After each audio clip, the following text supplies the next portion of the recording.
This may mark the beginning of a global transformation, and you're very lucky. I was one of the first people to see it. A recent study by the U.S. Geological Survey. It's led by demineralized geochemist Jeffrey E. declared that there's a hydrogen mountain hiding beneath the surface of the Earth. And what's the best part? Only a small part of it can help us get out of dependence into fossil fuels over the next 200 years. The study was published in the journal Science Advance, December 13th last year. It shows that it's our planet. It's about 5.6 trillion tons of hydrogen in stone and underground storage tanks. That's about 26 times more. The amount of oil in the ground, estimated at 1.6 trillion barrels. Each 159L carton weighs about 136 pounds. When hydrogen burns with oxygen, it's extremely flammable. And especially just water. An essential part of life.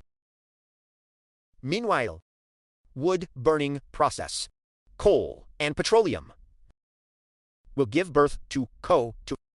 It causes the greenhouse effect and nitrogen oxide. The chemical formula is NOx. It causes air pollution and acid rain. That's why hydrogen has long been considered a clean energy source. But when you look around, the use of hydrogen fuel is still very limited. There are many reasons for this, including technical reasons, the economy and infrastructure. And the easiest thing to do is to look at the hydrogen supply. Oil exploration has a history of hundreds of years. The world's first offshore oil field. It was built in 1803 on the Caspian Sea. So far, the world has nearly 1,600 oil rigs. More than 100 million barrels of oil a day, equivalent to about 13.6 million t. It's heavier oil. The Great Pyramid of Ra in Egypt sucked up every day. Ladies and gentlemen, whereas you can't suck hydrogen from the mines, we have to produce it. The simplest way to make hydrogen is to electrically part water. You plug 2 electrodes into the electrolyte solution. It's usually water mixed with electrolytes, and send a direct current through it. Water, decomposition current, into hydrogen bubbling up at the cathode, and oxygen bubbles from the anode. The problem with this method is that it costs electricity. Even a lot of electricity. Synonymous hydrogen is made, though pure. But it's quite expensive, and it's still harmful to the environment. If electricity is used for electrolysis, come from burning coal or natural gas.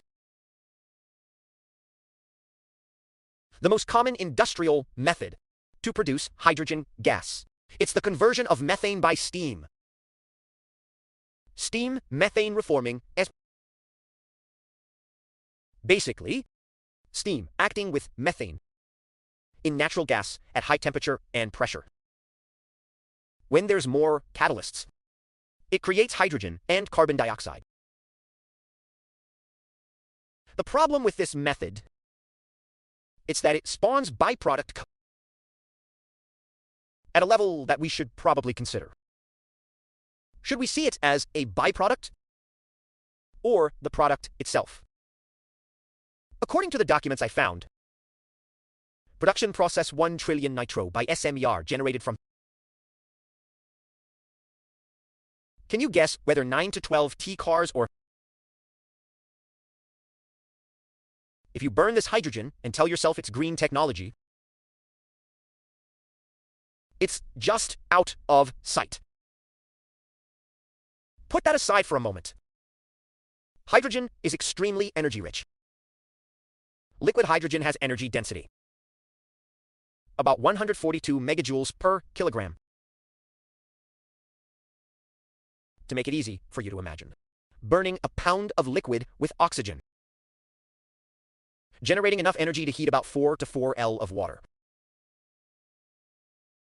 From 20 degrees Celsius to a boiling temperature of 100 degrees Celsius. You need to burn BA, you need gasoline to do the same thing. In other words, energy density calculated by mass of liquid hydrogen. 3 times higher than fossil fuels. Car companies like Toyota, Hyundai, and Honda has often commercialized hydrogen-powered cars. The Toyota Mirai is equipped with 2 hydrogen tanks. Has a total capacity of 122 L. Runs from 500 to more than 600 kilometers. And it takes about 3 to 5 minutes to refill the bottle. Similar to the filling time of a car. The Mirai's core technology is hydrogen fuel cell. Fuel cell. Fuel cell. A fuel cell is a device that generates electricity through electrochemical reactions. It's not the combustion process. It's like a traditional internal combustion engine. It uses hydrogen in 2 containers, and oxygen from Mother Nature to generate electricity, water, and heat. The process of interpretation is as follows. At the anode of the fuel cell, the catalyst is usually platinum powder, splitting hydrogen into H+ ions and electricity. From electrons also move from argon to Ca, but through an external circuit, forming DC currents that rotates the electric motor. Ate de bottom. Another catalyst that causes ions, electrons, and oxygen react with each other. Born out steam and plucked out of exhaust. Hydrogen-powered car. It consumes about a pound of hydrogen on average. It's about 9 liters of water for every 100 kilometers it's traveled.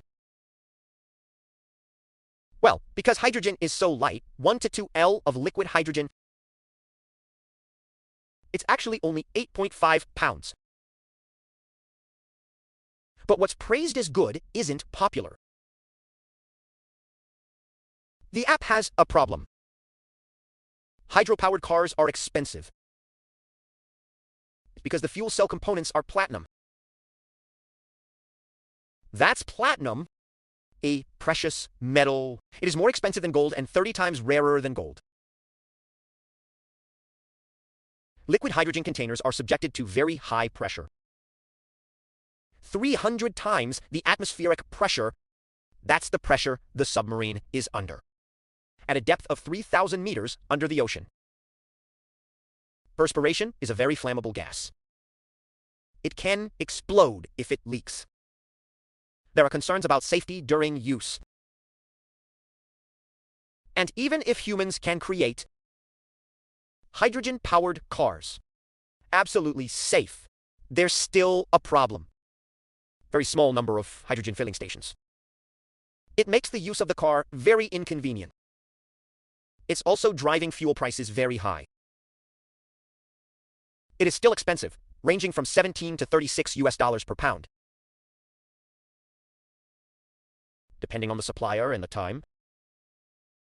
That means car owners can expect to pay more than $300. Equivalent to 7.50. For travel distance 600 kilometers. Fuel cost up to 12,5 per kilometer. This is the price in America, folks. Meanwhile, fuel costs per kilometer of gasoline car.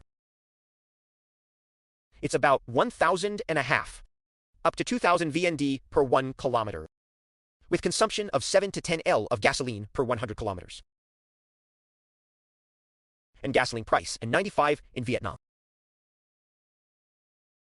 An electric car consumes 1 kilowatt-hour for every 5 kilometers. With the highest current electricity prices, it's equivalent to only 630 per kilometer. Such hydro cars today, not just off-red, inconvenient, but also potential risk of explosion. The world is clearly not without hydrogen. Hydrogen is the most abundant element in the entire universe. Nearly 3/4 of the sun's mass is hydrogen. On Earth, hydrogen is present in water, natural gas, and many other compounds. However, the production of hydrogen from natural gas, it is unsustainable because, as mentioned above, it gives off a lot of CO2. Water's electricity to hydrogen is only really green. If electricity is used to do that, from renewable energy sources like wind power, solar, or hydropower. But if hydrogen could be pumped from the ground, it's like oil. The story will be completely different. Hydrogen-powered cars will be cheaper. Go far and load data quickly. The question is, where is hydrogen? Turns out, there's dozens of natural processes in the ground. It's capable of generating hydrogen. The simplest is the water-splitting reaction into hydrogen and oxygen. But most of them only produce very small amounts. There are scientists who believe that hydrogen particles are tiny and light, so they're just as easy to thread through small holes, tiny dirt marks in the rocks, escape into the atmosphere and fly into space, where they disappear forever. But that view has changed recently.